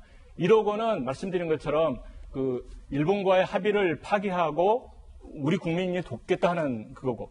그러다 보니까 이제 근본 문제는 뭐냐면 말씀드린 것처럼 후원금을 낸 분들이 이 정의연의 일반적인 활동을 위해서 내는 그 목적과 할머니를 돕는 이 목적이 섞여 있다는 거죠. 네. 근데 내는 분들 중에는 이제 할머니 때문에 낸다고 하는 분들이 더 많을 수도 있거든요. 그러니까 이용수 할머니 입장에서는 내가 30년 동안 수요집회 참석해서 했는데 보니까 대부분의 저 할머니 느끼기에는 대부분의 돈이 정의연 자체를 위해서 쓰였기 때문에 네. 그럼 낸 사람들의 뜻이 아니지 않느냐. 그래서 제가 볼 때 앞으로 정의연에서는 할머니를 지원하기 위해서 이제 받는 후원금과 단체 일반 활동, 뭐 해외 홍보도 굉장히 중요한 부분이거든요. 네. 분명히 유엔까지 간 이 부분도 국민의 후원금으로 간 겁니다. 네. 그 할머니를 지원하지 않더라도 필요한 그 사업인데 이 두 가지 할머니들 지원과 일반 정말 국제적인 이런 활동과 이런 홍보 사업 이런 부분들을 구분해서 후원금을 받으시면은 조금 낸 사람들이나 이런 분들이 좀 투명하지 않을까 싶습니다. 네. 어제 이제 CBS 라디오 인터뷰 내용을 제가 텍스트로 정리한 걸 쭉 읽어봤더니 어제 이제 윤미향 당선인은 대구에 내려가셨더라고요. 이제 할머니께 이용수 할머니가 대구에 사시기 때문에 내려가서 직접 좀 만나보려고 한 6시간 정도 기다리면서 전화도 넣고 문자도 넣고 아마 노크도 하고 그런 것 같은데 만나주지 않으셨는데 어쨌건 이용수 할머니가 무엇이 그렇게 좀 응어리가 졌는지에 대해서 저희는 현재로서는 알 수 없지만 빨리 그 부분을 좀 풀어야 될 것 같아요. 과연 어떤 내용이 있었는지는 앞으로 내일은 또 이용수 할머니와 관련돼서 있던 단체에서 또 무슨 회견을 한다고 하는데 거기서 또 무슨 논란이 시작될 수 있을지 모르겠습니다만 그 대목을 좀 풀어야 될 것 같고 그동안 이제 정 의원이 피해자 중심주의, 당사자주의를 강조하면서 할머니들 의견과 다른 거는 동의할 수 없다는 의견을 많이 냈었잖아요. 당사자가 좀 중심이 되는 그런 노력이 조금 더 돼야 되지 않을까 하는 생각이 듭니다. 이 돈 문제와 관련된 것은 아직 의혹이 끊기지 않고 있는데 어제 또 장학금 사업 관련해서도 또 논란이 좀 있었잖아요. 자, 어떤 내용인지 관련된 얘기를 보기 전에 어제도 비슷한 같은 동일한 장소에서 문제가 되지 않는다는 해명을 내놓은 게 있습니다. 장학금 얘기인데 먼저 좀 들어보겠습니다. 여성운동에 굉장히 오랜 기간 헌신했던 군의 활동가의 자녀에 대해서 200만 원의 장학금을 전달한 것이 무엇이 문제인지 모르겠고요. 그 의도에 대해서 정말 오히려 묻고 싶은 그런 심정입니다. 김복동 할머니가 남기고 간 장학재단과 관련된 얘기인데 간단한 좀 설명을 좀 해주시죠. 네, 김복동 할머니께서 이제 유언으로 네. 이제 어떤 재산 수천만 원인데 이것을 제일조선 학생들 그리고 특히 위안부 할머니 문제를 위해서 좀 끝까지 싸워달라라는 네. 취지에서 이제 장학금을 이제 개척한 거고요. 네. 근데 통상적으로 우리가 장학금을 할 때 어느 기준에 이렇게 구체적으로 하진 않지 않습니까? 네. 그러면 정의연 단체에서 저는 말씀하신 의도는 알겠어요. 시민단체 자녀들에게 주는 것은 전혀 문제가 되지 않습니다. 다만 그 기준에 맞았는지 그 취지에 맞았었는지 이 부분을 해명이 아닌 설명을 해주시면 되는 것이거든요. 네. 우리가 회사에서도 장학금 같은 걸 하게 되면 예를 들어 근무 재직 일수가 몇 년 이상이든지 네. 이런 최소한의 기본적인 거는 지키거나 원칙이 있거든요. 네. 근데 시민단체 자녀라고 해서 나는 자녀라고 해서 장학금을 받을 수 있는 권리가 있다. 이건 좀 아니다. 예를 들어 좀 구체적인 예를 들면 수요 집회에서 최소한 몇 년 동안 봉사라든지 네. 이런 구체적인 근거가 있으면 당연히 시민단체가 아닌 누구라도 그건 당연히 그 취지에 맞게 받을 수가 있는 것이죠. 전체적인 한 말씀을 드리면 어제 해명을 하는데 좀 약간 국민 눈높이에 안 맞았다고 봐요. 그러니까 네. 아마 굉장히 억울한 측면이 좀 강하지 않나 본인들은. 그렇기 때문에 오히려 언론이나 아니면 보수단체에서 우리를 굉장히 이렇게 허위사실을 몰아가지 않느냐, 이제 그런 생각을 했던 건 맞은 것 같아요. 그러니까 본인들 입장에서는 굉장히 억울할 수 있죠. 그거는 충분히 이해가 가는데 시민단체잖아요. 그러면 아까 그 장학금 같은 문제도 제가 볼 때는 저런 식으로 얘기하면 안 되고, 장학금을 주는데 뭔 문제냐, 시민단체 자녀에게. 문제 없죠. 아까 우리 서 위원님께서 말씀하신 것처럼 그렇게 얘기하는 것보다는 그 당시에 우리가 기준이 뭐였는데 이 시민단체 자녀는 여기에 해당이 됐기 때문에 우리가 장학금을 줬기 때문에 그 기준에 의하면 아무런 문제가 없다. 이렇게 설명을 해야지 이해를 할 수가 있는데 우리가 준 게 뭔 문제냐 이렇게 얘기를 하고 뭐 회계도 이게 뭔 문제냐. 우리가 이게 NGO 단체가 회계를 공개한 적이 없다. 그런데 공개하라는 것은 이건 잘못된 거 아니냐. 이런 식의 어떤 해명 자체는 사실 공감을 얻을 수 없고 그 언론에서 계속적으로 그 부분에 대해서 문제를 제기할 수밖에 없는 상황이거든요. 그래서 물론 억울한 점은 굉장히 이해를 하겠지만 해명 과정에 있어서 좀 납득할 수 있는 해명, 자료를 제공한다랄지 아니면 논리적으로 그런 해명을 하는 게 오히려 정의연을 위해서 좀 좋지 않나 싶습니다. 그러니까 우리가 이렇게 중요한 문제를 이렇게 오랜 시간 동안 이렇게 잘 해왔는데 우리가 좀 경험이 좀 부족하고 숫자가 부족하다는 이유로 회계 처리를 좀 잘못한 측면이 있다. 왜 이런 걸 우리에게 문제 삼느냐라는 설명을 좀 하시는 것으로 이해를 하신 것 같네요. 네네네, 맞습니다. 네. 그래서 여기에 대한 근본적인 문제 제기를 처음으로 돌아갔으면 좋겠습니다. 이게 어느 날 갑자기 언론이나 보수 시민단체나 누군가가 나서서 이 정의연에 대한 문제 제기가 시작된 것이 아니지 않습니까? 우리가 영화 I Can Speak라고 하는 영화를 통해서도 사실은 많은 국민들이 이 눈물을 흘리면서 봤던 이용수 할머님의 오래된 삶에 대해서 많은 국민들이 다 잘 알고 있을 거라 생각합니다. 그러니까 이용수 할머님의 이 이야기를 바탕으로 사실 시작이 됐던 것이고 저는 그 근본적인 원인을 다시 한번 돌아가게 되면 윤미향 당선인이 결국 대한민국을 대표하는 21대 국회에 들어가게 됐다. 근데 윤미향 당선인에 대해서는 누가 뭐래도 이 정의연에서의 활동 그리고 정말 위안부 할머님들을 위해서 노력했던 헌신 이런 부분들이 바탕이 되지 않았을까 생각합니다. 근데 그를 바라보고 지켜보고 있었던 할머님의 이 생각이라든지 이런 부분들 속에서 과연 정의연이 피해자들을 위해서 정확하고 진실되게 활동해 온 것인지 아니면 혹시 그 활동들 속에서 정치적이나 경제적인 이득을 받았던 잘못된 일들은 없는 건지에 대한 문제가 지금 막 촉발되고 있는 상황입니다. 그렇다면 이 뭐가 문제냐는 식의 반응으로 일관할 것이 아니라 오히려 우리가 했던 활동들 속에서 긍정적이고 시민들과 국가를 위해서 했던 긍정적이고 중요한 부분들은 많은 국민들이 박수를 치고 있습니다. 하지만 그 이면에 혹시 모를 내용들에 대한 의혹들이 일파만파 커지고 있는 만큼 여기에 대해서는 돈에 대한 문제가 있으면 깨끗하게 후원금에 대한 영수증 등을 공개할 수 있는 측면이라고 보고요. 정치적인 문제에 대해서도 이렇게 문제를 제기하고 있는 측에 대해서 충분하게 납득이 갈 수 있는 해명들을 성실하게 해주는 것이 일단은 국회에 당선된 윤미향 당선인을 비롯한 이 정의연에서 해야 되는 기본적인 입장이 아닐까 생각이 듭니다. 네, 결국 이제 돈 문제, 회계 처리 문제 계속 나오고 있습니다만 이런 것 때문에 혹시 이 돈 처리가 좀 잘못 흘러간 것 아니냐 하는 의문도 계속 나오고 있습니다. 그 의문 중에 하나라면은 윤미향 당선인의 딸이 미국 유학을 했는데 그 비용에 대한 문제도 역시 있습니다. 언론에서 먼저 보도를 했고 야당에서 이 문제를 놓고 공세적인 논평을 내놓고 있는데요. 이런 얘기까지 나왔습니다. 윤미향 당선인 자녀가 미국 유학을 하고 있는데 한 1년에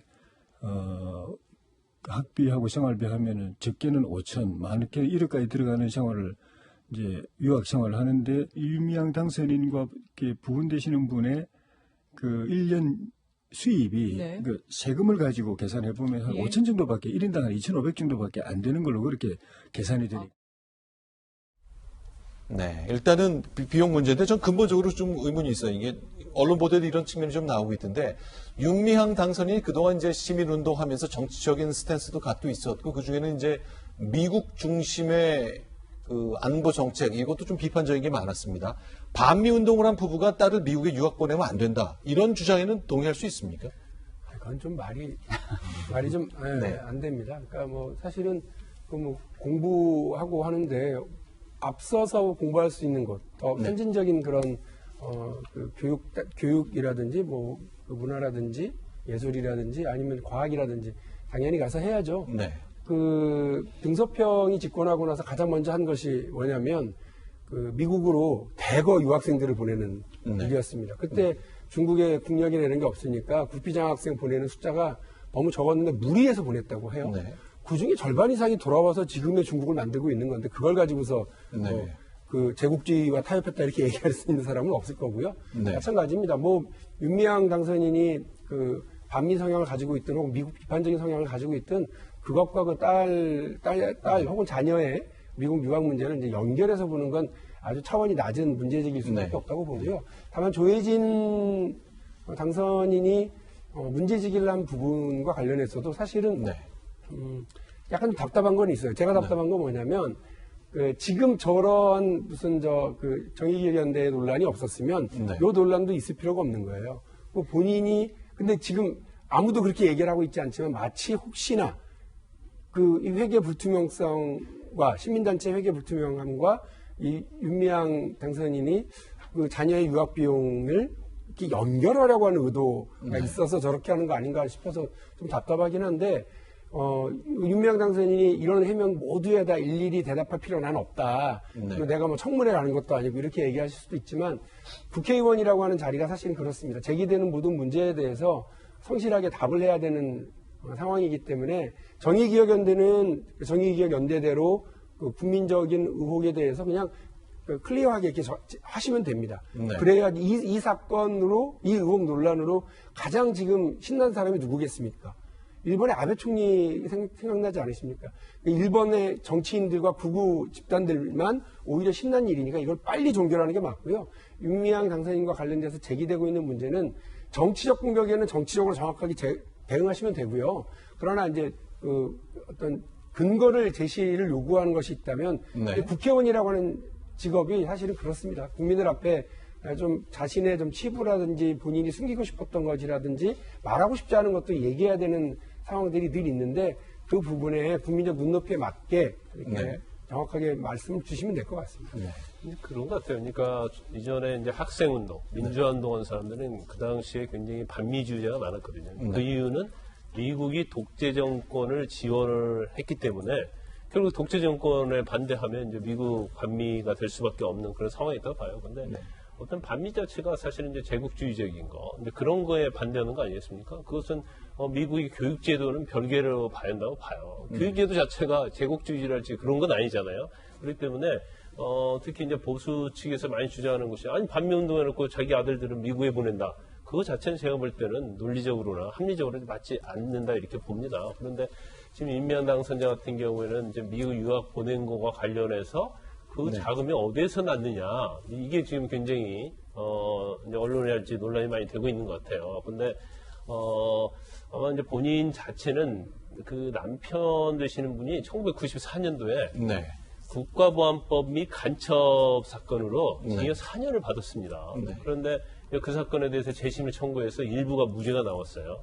일부가 무죄가 나오다 보니까 거기에 대한 보상금, 형사보상이 본인 자체, 남편 자체 혼자 가족들은 거기에서 아마 유자료 형태로 돈이 좀 나온 것 같아요. 그래서 그 돈을 가지고 미국 유학을 했다. 그래서 그 돈이 전체적으로 따져보면 2억 한 7,900만 원 되는데 실질적으로 자신의 딸이 미국을 갈 때는 이제 장학을 받는 학교를 선택해서 갔고 또 실질적으로 소요된 비용은 1억 한 370만 원 정도이기 때문에 우리 자력으로는 충분히 이걸 지불할 수 있었다 이렇게 얘기를 하고 있고 조혜진 당선인 같은 경우에는 아니 그 국세청 자료를 보니까 윤미향 남편이 1년에 버는 돈이 한 5천만 원밖에 되지 않는다. 근데 어떻게 저 많은 돈을 들여서 유학을 보낼 수 있느냐 이렇게 지금 이의 제기를 하고 있어요. 근데 근데 윤미향 당선자 같은 경우에 이게 만약에 하나라도 만약에 정의연의 어떤 기금을 가지고 유학비를 보냈다고 하면 이건 정확히 업무상 횡령에 해당이 되거든요. 그럼 저는 개인적으로 볼 때는 그렇게는 하지 않았을 거라고 봐요. 그런데 사실 회계의 투명성이랄지 이용수 할머니와 저런 문제 제기를 하기 때문에 이건 좀 불가피한 측면이 있고 본인 자체가 NGO 단체 대표가 아니고 국회의원 당선자가 아니라고 한다면 저건 굉장히 사생활적인 부분이거든요. 그래서 문제를 제기하는 것은 저는 굉장히 가혹하다고 봐요. 가혹하다고 보지만 본인이 이제 정치인이 됐고 또 정의연의 대표이기 때문에 저건 반드시 치러야 할 과정이다. 그런 본인도 거기에 대해서 투명하게 이제 답을 할 수밖에 없는 그런 상황이다 이렇게 봅니다. 지금 오늘 아침에 쭉 나온 얘기도 종합해 보면 이제 달라져야 한다, 눈높이가 높아졌다, 그리고 이제 정치인이 됐기 때문에 명확하게 설명하는 노력을 좀 기울여야 되겠다 하는 말씀을 주셨는데 바로 이 진단대로 가야 되겠습니다. 다 설명해 주시고 또 별일 없었을 거라고 다 기대에 말씀해 주시니까 설명을 하시고 정리를 한 후에 일단락 짓는 것이 좀 필요할 것 같네요. 자, 다음 소식 넘어가겠습니다. 이번엔 저희가 오늘의 정한 오늘의 핫플 몇 가지 소개하겠습니다. 네, 제일 왼쪽에 있는 것은 최강욱 당선인이죠. 청와대 공직기강 비서관 출신으로 했는데 왜 저희가 골랐느냐? 어제 있었던 방송 때문입니다. 간단하게 좀 정리를 해보겠습니다. 자, 좀 소개를 좀 드렸으면 좋겠는데요. 어제 이제 KBS에서 그 방송에 출연했는데 자신이 기소된 사건과 관련된 듯한 영역에도 출연해서 의견을 냈다는 거죠. KBS의 공영방송인데 이 저널리즘 제이라고 하는 프로그램에 출연을 했다고 합니다. KBS 내부에서도 오늘 동아일보 신문 기사에 따르면 조국 사건 재판받는 최강욱 출연 부적절이다. 이렇게 KBS 내부에서 얘기를 하고 있다고 하는데요. 실질적으로 이 방송에 출연해서 여러 가지 패널로서 많은 이야기를 쏟아낼 수는 있겠습니다만은 일단 관련된 사건의 피고인 아니겠습니까?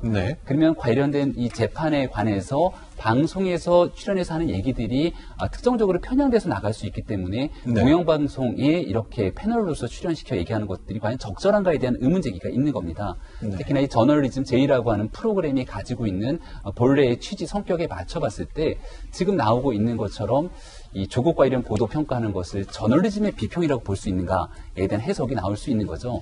이제 국회의원으로 당선된 당선인 신분이기 때문에 정치적 논란들은 더 커질 수밖에 없는 것이고 많은 국민들, 특히 KBS 내부에서도 국민들의 소중한 수신료로 운영되고 있는 공영방송인 만큼 여기에 대한 공영성과 공정성에 대한 논란은 피해가기가 어렵지 않나 생각이 듭니다. 조국 장관에 대한 언론 보도가 과연 적절했는가에 대한 언론 비평을 하는 프로그램이기 때문에 조국 장관과 가장 가까운 사람 불러서 너더러 한번 평가해봐라 하는 것이 적절하지 않았다. 이게 좀 작동을 했으면 좋았을 싶은 겁니까? 어떻습니까? 저 프로그램을 상당히 이제 자주 보는 편입니다. 자주 보는 편인데 사실 우리가 저널리즘 비평을 한다는 게 굉장히 어려운 측면이 있어요. 왜냐하면 KBS도 결국 저널리즘이잖아요. 그런데 그 저널리즘이 다른 저널리즘을 비평하는 것 자체가 과연 이게 이제 온당하냐? 그럼 만약에 온당의 여부에 대해서 이제 찬성하고 반대하는 사람이 있을 건데, 그럼 찬성과 반대가 있다고 하면 이제 반대가 있다는 것은 그 이유가 있을 거고요. 그럼 반대의 어떤 그러한 시각을 불식시키기 위해서는 제일 중요한 것은 공정성이라고 봐요. 공정성인데 특히 언론을 비판하는 데 있어서는 굉장히 공정성이 중요하다고 보거든요. 근데 저도 뭐 거기 방송에서 종편이랄지 뭐 부동산 정책이랄지 국가 정책에 관련된 부분의 보도에 대해서 뭐 비판하는 걸 많이 봤는데 이름은 뭐 굉장히 타당한 측면도 있다고 봐요. 근데 아까 이제 공정성을 얘기할 때는 우리가 항상 A라는 측이 있으면 B라는 측이 있을 수 있기 때문에 반드시 A, B를 사실은 방송에 출연을 한다면 출연시켜서 방송하는 게 시청자 입장에서 아니면 이제 비판을 받는 언론의 입장에서는 이제 공정하다고 볼 것입니다. 혹시 어제 저녁에도 저 방송 보셨어요? 저는 어제 저녁에 못 봤어요. 어제 저녁에 못 봤는데, 예를 들어 이제 조국 전 장관의 이제 검찰 개혁과 관련된 부분, 거기에서는 우리가 사실 진영의 논리에서 굉장히 많이 나눠져 있잖아요. 그러면 여당을 지지하고 문재인 대통령 지지자들은 굉장히 또 한쪽 편에서 검찰이랄지 언론에서 비판을 많이 하고 있단 말이에요. 이제 그렇지 않는 층은 또 있단 말이에요. 그러면 이게 적절히 조화된 상태에서 서로 공방을 할 수 있게 만들어주는 그런 공정성이 좀 보장이 돼야지 않느냐. 근데 가끔 제가 보면은 좀 약간 그런 면에서 좀 부족한 면도 있다. 물론 뭐 전체적으로 이게 잘못됐다는 게 아니고 일부에 대해서는 이제 그런 오해를 할 수 있는 그런 방송이 뭐 제가 느끼는 경우가 좀 있었어요. 그랬는데 어제는 제가 보지 않아서 제가 정확히 평가는 할 수는 없지만 만약에 어제 최강욱 전 비서관 지금 이제 국회의원 당선인이죠. 그렇다면 우리 국민이 알고 언론이 아는 것은 최강욱 전 비서관은 검찰이 개혁이랄지 현재의 윤석열 총장에서 굉장히 비판적인 사람이잖아요. 그러면 그 비판적인 거에서 대항할 수 있는 다른 사람이 출연을 시켜서 이걸 공정성을 담보해야 하는데 이제 그랬는지 어쩐지 저는 모르겠어요. 네. 그런데 최강욱 전 비서관은 일단은 굉장히 강한 편을 속하고 또 현재 이제 재판을 받고 있는데 이런 사람을 과연 저널리즘에 출연시켜서 하는 게 이게 맞느냐, 그래서 논란이 되고 있다 이렇게 봅니다. 네. 저는 저 프로그램에 출연을 여러 차례 했었습니다. 좋습니까? 저기 성격을 보면 네. 물론 저널리즘을 비평적으로 좀 보는 내용들도 있습니다만 기본적으로 토크쇼입니다. 네. 그래서 다양한 의견들이나 다양한 방식들이 이제 접해져 있는 거죠. 저는 언론을 바라보는 데 있어서요, 두 가지가 동시에 진행된다고 생각합니다. 하나는 언론의 재갈을 물리려고 하는 모든 시도는 박용진에게는 적대적인 행위입니다. 네. 저는 그렇게 생각합니다. 제가 그 민주주의를 매우 신봉하고 그것의 가장 큰 핵심적 가치가 언론의 자유라고 생각하기 때문에 그렇습니다. 그러나 역시 동시에 마찬가지로 언론의 자유에 걸맞는 자기 책임이라는 것이 있습니다. 뭐 근거도 없이 비판하거나 근거도 없이 사람을 이렇게 공격하는 행태를 보이는 그런 언론은 동의할 수가 없죠. 재미있는 건 오늘 우리가 다루고 있는 이 일과 관련해서 KBS 그 저널리즘 토크쇼가 좀 적절치 않았다라고 하는 내용이 내부에서 나왔다는 것이 첫 번째. KBS 내부에서 나왔다. 그렇습니다. 그리고 지금 이 보도가 우리가 지금 인용하고 있는 보도는 조선일보라고 하는 데에서 비판하고 있다는 것이 두 번째. 세 번째, 채널A에서 우리가 동시적으로 이렇게 약간 이 문제에 대해서 다루고 있다는 것이 세 번째입니다. 언론의 그 책임에 걸맞는 그런 것들을 어떻게 하느냐면 내부에서 검증하고 언론사들끼리도 검증하고 이렇게 하는 겁니다. 그리고 또 하나는 우리 채널A 같은 경우는 방통위로부터도 이렇게 매번 이렇게 잘했네 못했네 이렇게 하고 벌점도 받는 제도가 있고 심사를 받고 또 그 재승인을 받는 이런 과정이 있는 거 아닙니까? 그렇죠. 그래서 국가의 책임, 언론사들 간의 책임, 시민사회의 책임 동시적으로 다 있는 건데요. 저는 저 부분과 관련해서 예를 들면 그때 조국 장관에 대한 언론의 그 어마어마한 그 비판과 감시와 그 기사의 양이 과연 타당했는지를 그 비평적으로 볼 수 있다고 봅니다.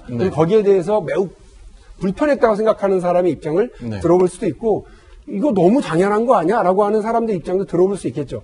어제 저 코너에 이틀 전. 이틀 전 코너에 그 최강욱 전 비서관, 최강욱 당선인만 나와서 일방적으로 난 불편했다 얘기를 했다고 한다면 또 누군가가 아니다. 그건 너무 당연한 언론의 감시 기능 아니냐라고 얘기하면 되는 거라고 저는 보거든요. 어제 한 꼭지로만 판단할 문제는 아닌데 그 어제 한 꼭지에 나왔던 그분이 그저께 한 꼭지에 나왔던 그분이 그 비판 대상자였던 감시 대상자였던 조국 전 장관과 친하다 안 친하다를 떠나서 그런 그 언론의 감시 행태가 과했는지 못했는지를 서로 비판적으로 논하고 수렴해 나가면 저는 될 문제라고 보고요. 그래서 다행이다. 내부에서 비판이 나왔으니까 다행이고 또 상대 언론사들이 이렇게 비평적으로 또한 바라보고 있을 수 있으니까 다행이다. 그렇게 생각합니다. 네. 그래서 저도 사실은 그 방송은 못 보고 이제 올라오면서 한번 봤었는데요. 이게 그 방송 자체가 제목 타이틀이 보니까 언론개혁이더라고요. 그래서 이제 조국 문제를 바라보는 것이 아니고 보면 백남기 우리 농민, 우리 살수로 인해서 돌아가셨던 안타까운 사건 그리고 이천 화재에서 왜 검찰이 이렇게 수사를 하지 이렇게 하니까 그게 법적으로 또 가능하다. 그런 차원에서 언론개혁에 좀 방점을 두고 그 프로그램이 진행이 되었었고 조국 관련해서는 사실은 그 조국 관련의 어떤 본질적인 문제를 이야기하진 않더라고요. 그래서 이 부분은 또 너무 또 그 이제 최강욱 당선인이 또 조국 관련해서 대변하거나 해명하고 그러진 않았다. 이걸 좀 말씀드리고 싶습니다. 알겠습니다. 자, 다음 사람을 좀 보겠습니다. 저희가 이제 4명의 코너를 준비했는데 두 번째 사람인데요. 이번에는 갓갓이라고 불렸던 저 후드티를 입은 저 사람에 대한 얘기입니다. 갓갓이 누구죠? N번방의 창시자다 이렇게 나오게 되는데 참 입에 올리는 것만으로도 굉장히 불편합니다. 그러니까 우리가 이 조주빈이 검거가 되고 나서 경찰이 굉장히 상당 기간 동안 이 N번방을 실질적으로 만들고 운영했다라고 하는 갓갓이라고 하는 인물에 대해서 굉장히 면밀하게 추적을 해왔는데 결국은 이 문모 씨 24세 남자 대학생으로 알려졌고 긴급 체포를 했다고 합니다. 결국 이 경찰이 관련된 어플 사용이라든지 여러 가지 내용들을 면밀하게 확인해서 이것들을 중심으로 결정적인 증거를 드리니까 내가 갓갓이다라고 자백을 받아냈다는 건데 그 행동이 너무나 좀 잔혹했던 것이 아니냐라고 얘기들이 나옵니다. 이 갓갓을 모방해 조주빈이 N번방부터 만들었던 것이고 결국 그 조주빈처럼 이 각각도 지금 저건 저희가 이미지만 따왔을 뿐이지 아직 그 실물이 공개된 바가 없기 때문에 비슷한 신분 공개 절차를 밟아서 어떤 쪽이든 결론이 날 것으로 보입니다. 어제 있었던 각각 체포 소식까지 봤습니다. 이번엔 세 번째 인물에 대한 얘기인데요. 준비해 보겠습니다. 이번에는 아까 앞서 말씀드렸던 임시 계약직을 하시는 분들에 대한 얘기입니다. 특히 이분은 또 박영진 의원 지역구에 직접 그 지역구 안에 사시는 아파트 얘기죠? 좀 안타깝게도 네. 저렇게 이번 일과 관련해서 피해자이시고 또 고인이 네. 되신 분이 제 지역구에 살고 계시고 또 그 일이 벌어진 아파트는 제 지역구는 아닙니다. 이제 강북구 안에 있습니다. 네네. 근데 이 사건과 관련해서 우리 주민들이 대단히 이제 안타까워하시는 건 뭐냐면 네. 제 주변에도 저 피해자분의 고인이 되신 경비원분을 개인적으로 아시는 분들이 상당히 계시더라고요. 네. 아주 성실하게 네. 가정을 끌여왔고 아이들을 책임져왔고 성실하게 일해갖고 되게 착했던 분인데 얼마나 힘들었을까라고 하는 그 안타까움이 있는 거고요. 네. 이와 관련해서 강북경찰서에서 이미 그 가해자로 지정되고 있는 그 분에 대해서 이렇게 수사를 진행을 했고 출두 요구서를 보내고 있는 상태여서 좀 엄격한 수사를 통해서 명명백백하게 이 피해관계를 좀 밝혔으면 좋겠습니다. 그러니까 강북 지역에 강북구에 있는 아파트 주차장에서 벌어진 일입니다. 지금 보시는 것처럼 그 경비원을 상대로 입주민이 거칠게 항의하고 있는 모습이고요. 저렇게 되게 됐던 이면에는 저렇게 지금 1중, 2중 주차를 한 굉장히 자동차 대수가 주차 면적에 비해 많은 아파트인 것 같은데 아파트 관리원들께서 하신 것 업무 중에 하나가 주차에 대한 민원 해소잖아요. 저 과정에 폭력까지 이어지고 폭행으로 이어져서 스스로 극단적인 선택을 하게 된 것까지 된 건데요. 그러니까 일단 이제 어떻게 해서 주차 시비가 생겼는지는 사실은 정확히 알 길이 없습니다. 네.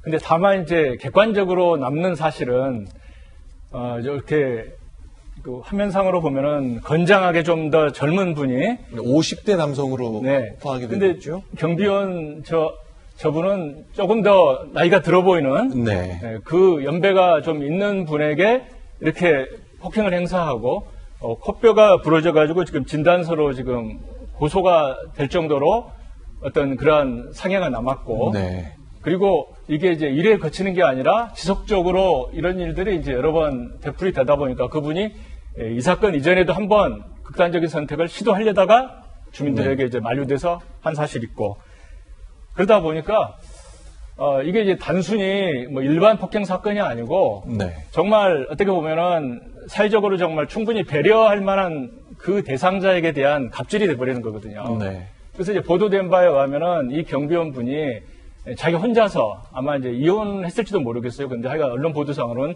자기 혼자서 두 딸을 데리고 살았는데 한 딸은 이제 겨우 결혼시키고 네. 또 한 딸은 아직도 같이 살고 있는 다시 말하면 오로지 인생의 정말 생계 어떤 수단이 이 경비원직 이게 전부인 이분인데 네네. 이분을 이제 정말 한계 상황으로 몰고 가면서 계속 정말 사회적으로는 좀 힘든 그런 갑질 뭐 이런 부분들을 하다 보니까 이분이 이제 그 극단적인 선택을 하게 되신 것 같아요. 그러니까 결국은 이분이 이제 고소를 해놓고 고소인 진술도 안 하고 세상을 뜨셨지만 네. 경찰은 분명히 이걸 계속 진행하실 거고요.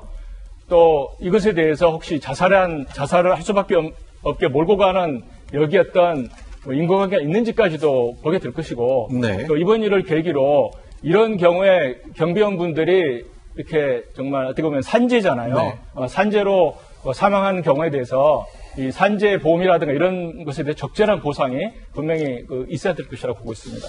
명확한 사실은 이제 이 입주민이 했던 얘기는 내가 당신 월급을 준다 하면서 뭔가 고압적이었고 반드시 내가 하는 말을 따라야 한다는 듯이 얘기했다는 건데 결국 이런 불행한 일까지 생긴 것 내가 힘이 생겼을 때 내가 어떻게 행동하는지 이 스스로 절제하는 것 그것이 좀 필요할 것 같습니다. 자 이번엔 네 번째입니다. 갑수목장이라고 혹시 아시는지 모르겠어요. 저희가 이제 채널A에서 리포트를 했던 사안인데 유승호 씨와 관련된 사안이 있다고요?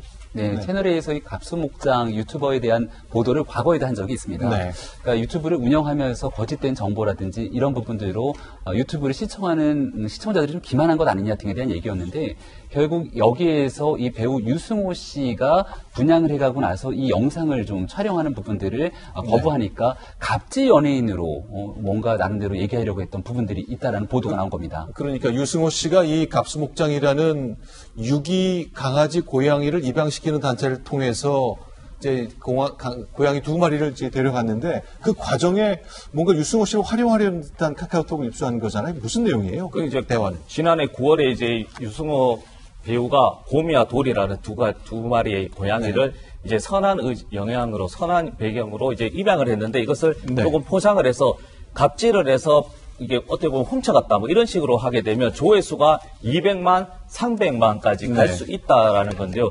지금 이 부분에 있어서는 좀 어떻게 보면 너튜브 입장, 시청자 입장에서도 이제 클릭 수에 너무 이게 집중하다 보면 200만, 300만 우리 정치인도 보면 내용이라든지 좀 어떤 그 배경에 대해서 집중하는 것이 아니고 주변에서 야 조회수 몇 번 왔어 이런 식으로 하다 보니까 자꾸 악용되는 것 같아요. 그래서 이분도 어떻게 보면 그 연예인이라는 그 어떤 그 유승호 씨 개인을 이용해서 어떤 분 상업적으로 이용하려고 하는데 이것이 실질적으로 진리든 거짓이든 방송에 나갔다 하면 유승호 이분에게는 굉장히 큰 타격이거든요. 그래서 이런 부분은 저는 박용진 의원에게 개인적으로도 법적 근거가 아니면 조금 이게 자정 능력 할 수 있는 좀 안전장치 세미나 한번 또 좀 적극적으로 해서 유치원 3법에 이어서 이 부분도 좀 한번 21대 국회에서 좀 한번 해주십시오. 너무 많은 걸 알겠습니다.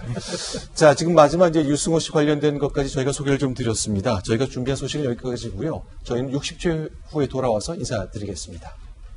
네, 오늘 저 돌리구쇼 저희가 다루는 가운데 강북구에 있던 아파트의 경비원의 극단적인 선택 소개해드렸습니다만 실시간으로 방송 보시고 하는 등에서 여러 가지 의견이 많이 오고 있습니다.